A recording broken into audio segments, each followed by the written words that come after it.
Hello. Timber framing choices, the good, the bad, and the ugly. It's about 5 o'clock Friday afternoon. The crew's gone home. We've got a nice project here in works, and I'm doing this tutorial to highlight some of what you already know, some of what you've already experienced. You'll be able to say, yes, I've been there, I've done that. And you'll notice that it's sprinkled with terms that are specific to the timber frame industry. And the goal is to get your home or your living space, pavilion, a cabin, give it that little bit of extra oomph that has your signature on it, that makes it home, makes it delightful, gives it this intangible value that's hard to put a finger on. And I should warn you that I've been immersed in the timber frame industry for 8+ years.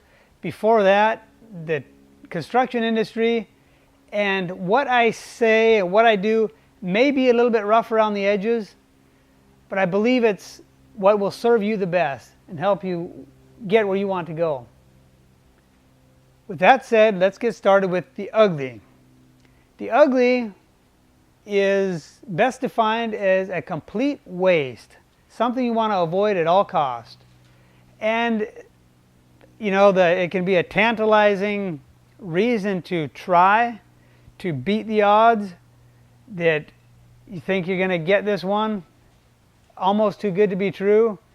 Ding, ding, ding, beware.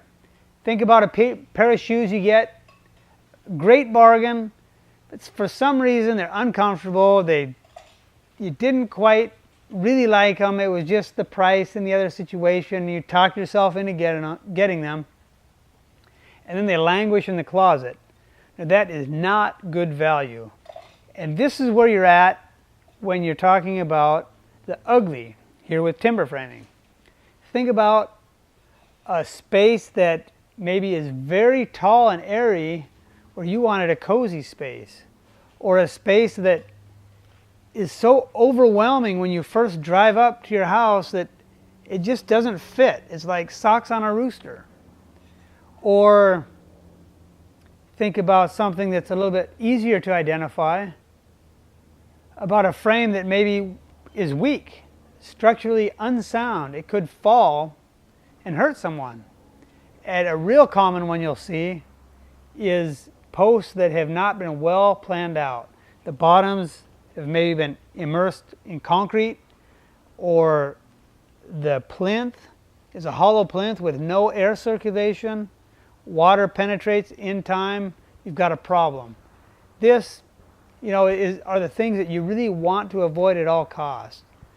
And another thing that can really make an ugly situation is if your concerns, the things you care about, the things you want to talk about, if they are trivialized or treated with a cynical attitude, this is going to really sour your whole experience. So you want to avoid that. Now the bad is not a complete waste, but it's not a complete success either. I would define it as your product is mediocre with elements of a bad experience, surprises that weren't handled correctly, or maybe paying too much, or lack of communication. All of this can combine to really give you something that's just kind of humdrum, oh well. And that's, why go there? I believe that when you do something, give it the gusto, go for it. Get the best you can do. Especially when you're talking about, your investment of your home. This is where you're going to live. Read the newspaper. This is where you're going to enjoy life, have people over. Why settle for less? So that would summarize the bad. Mediocre product with a bad experience. And another point could be paying too much, which is not in and of itself bad, But coupled with surprises, lackluster attitude, anything like this, it can sour your experience. Now the good, this is where we want to spend a little time for you. The good is best defined as a twinge of pain followed by years of enjoyment.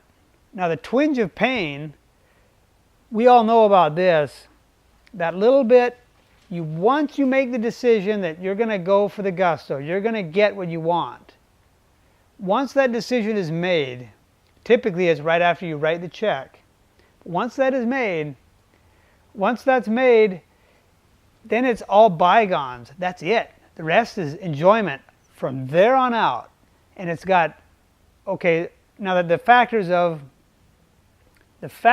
good, a real big one is teamwork.